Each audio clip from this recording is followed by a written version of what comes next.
కరువైపోయారు. ఈ రోజు మురికి కాలువలు క్లీన్ చేసే వాళ్ళు రైట్. ఒక కరువైపోయారు. నిమిషం రాజు గారు. సో వీధి దీపాలు వెలిగేటువంటి పరిస్థితి లేదు. అనేక రకాలైనటువంటి ఇబ్బందులు ఈ రోజు హ్మ్. గ్రామాలలో ఉన్నాయి గదా! ఈ పరిపాలన సౌలభ్యం దీన్ని పట్టించుకునే నాదుడు లేదనేది గదా మా వాదన. రైట్. సో మనతో పాటు డిబేట్‌లో జాయిన్ అయ్యారు సీనియర్ రాజకీయ విశ్లేషకులు కపిల్ దిలీప్ కుమార్ గారు. తనతో మాట్లాడదాం. దిలీప్ గారు నమస్తే అండి.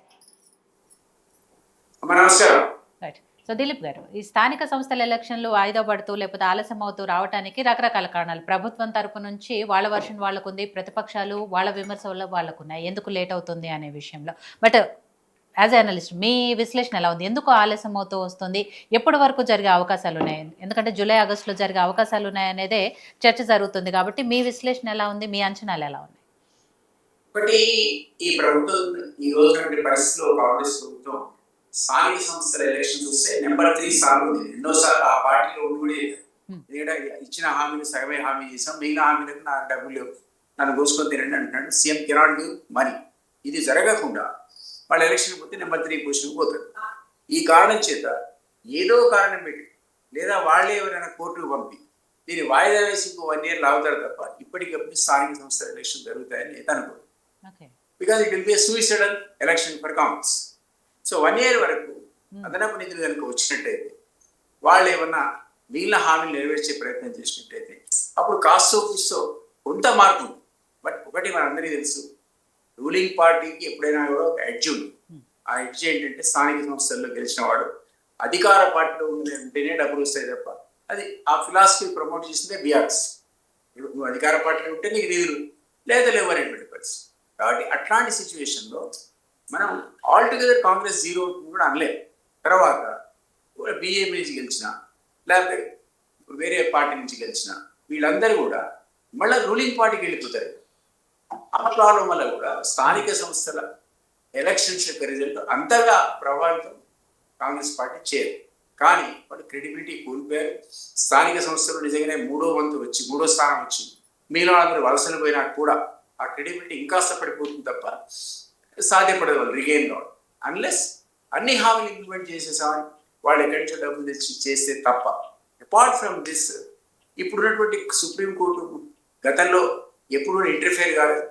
కోర్టు దాని ఏమంటారు, దిస్ పర్టికులర్ డిఫెక్షన్ సంబంధించి వాళ్ళు ఎన్నిసార్లు కేసులు వేసినా ఇది సుప్రీం అథారిటీ స్పీకర్ లేదా అసెంబ్లీ కానీ పార్లమెంట్ చెప్పింది తప్ప ఓ డైరెక్షన్ ఎప్పుడు. ఇప్పుడు వాళ్ళు కామెంటరీ చేస్తున్న విధానంలో we cannot SIT silent as a silent spectator విధానంలో వీళ్లకు ఇది ఎదురు దెబ్బ తగిలేటువంటి అవకాశం కాంగ్రెస్ పార్టీకి ఉంది. అదే విధంగా జరిగితే అప్పుడు లోకల్ బాడీలో కూడా మైగ్రేషన్ ఆగింది. అది ఒక విధంగా జరిగితేనే మంచిది, డెమోక్రసీ కూడా మంచిది. సుప్రీంకోర్టు ఆ ఎక్స్టెంట్కి వెళ్తుందా? ఒకవేళ ఆ ఎక్స్టెంట్కి వెళ్ళి జడ్జిమెంట్ ఇచ్చినా మీరు అది ఒకవేళ అది కాంగ్రెస్ వ్యతిరేకమైతే బీజేపీ యాక్సెప్ట్ చేస్తుంది తప్ప, లేకపోతే వాళ్ళ అనల్ చేయదలుచుకుంటే ఆ జడ్జిమెంట్ని పార్లమెంట్ ఇస్ సుప్రీం అథారిటీ. వాళ్ళ బిల్ ప్రవేశపెట్టి ఈ సుప్రీంకోర్టు ఇంటర్వెన్షన్ ఏంటి, ఈ జడ్జిమెంట్ మేము తీసేస్తున్నామంటే మనం ఏం చేయాలి? ఎందుకంటే మురికి రోజు సబబే అని ఆర్వెల్లో 1969లో యాజిటేషన్ తర్వాత వచ్చినటువంటి ఏదైతే తీర్పు సుప్రీంకోర్టు ఉందో అది ఆంధ్రాలో తీవ్రమైనటువంటి దుమారం లేపింది. వాళ్ళంతా పార్లమెంట్ ప్రెషర్ పెట్టారు, లాబింగ్ చేశారు. పార్లమెంటు సుప్రీంకోర్టు తీర్పుని అనల్ చేసింది.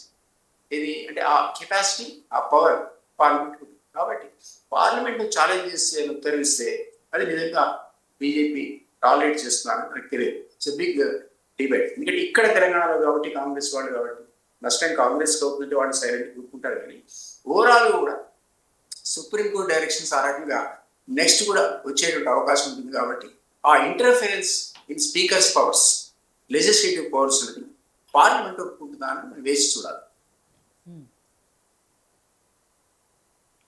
ఇంకేమైనా అడుగుతారా? రైట్. వెంకట గారితో కాంగ్రెస్ నాయకులు మాట్లాడిన తర్వాత మళ్ళీ ఓకే. సో వెంకట నాయక్ గారు, ఇక్కడ సరే మీరు చెప్పారు ఇందాక ఏదో 42% బీసీ రిజర్వేషన్లు దానివల్లే ఆలస్యం అవుతూ వస్తుంది. కానీ ఇక్కడ మేజర్గా ప్రతిపక్షాలుగా బీఆర్ఎస్ కానివ్వండి, బీజేపీ కానీ అంటున్న విషయాలు లేదా దిలీప్ గారు అంటున్న విషయాలైనా కూడా ఏంటంటే ప్రజల్లో వ్యతిరేకత ఉంది. ఇచ్చిన గ్యారంటీలు పూర్తి స్థాయిలో అమలు చేయలేదు కాబట్టి గ్రామాల్లో ప్రజల్లో వ్యతిరేకత ఉంది. అట్ ద సేమ్ టైం సరే గత ప్రభుత్వం ఇవ్వాల్సిన నిధులైనప్పటికీ సర్పంచులకు రావాల్సిన నిధులు పెండింగ్లో ఉన్నాయి కాబట్టి ఇవన్నీ కూడా కొంత అడ్డంకులుగా ఉన్నాయి అధికార పార్టీకి. కాబట్టే ఇవంతా జాప్యం చేసుకుంటూ వస్తుందని దిలీప్ గారు ఇంకొక స్టేట్మెంట్ ఇచ్చారు. ఇంకో సంవత్సరం వరకు కూడా కాంగ్రెస్ పార్టీకి ఆ ఉద్దేశం లేదు, వాళ్ళతోనే కోర్టులో కేసులు వేయించో ఇంకో రకమో ఇంకో కారణం ఏదో ఒక కారణం చూపించి ఇది ఇంకో సంవత్సరం పాటు వాయిదా వేస్తూ వస్తుంది. మేడం ఈ విషయం ఏంటంటే అంత సంకుచితంగా కాంగ్రెస్ ప్రభుత్వం ఆలోచించదు మేడం.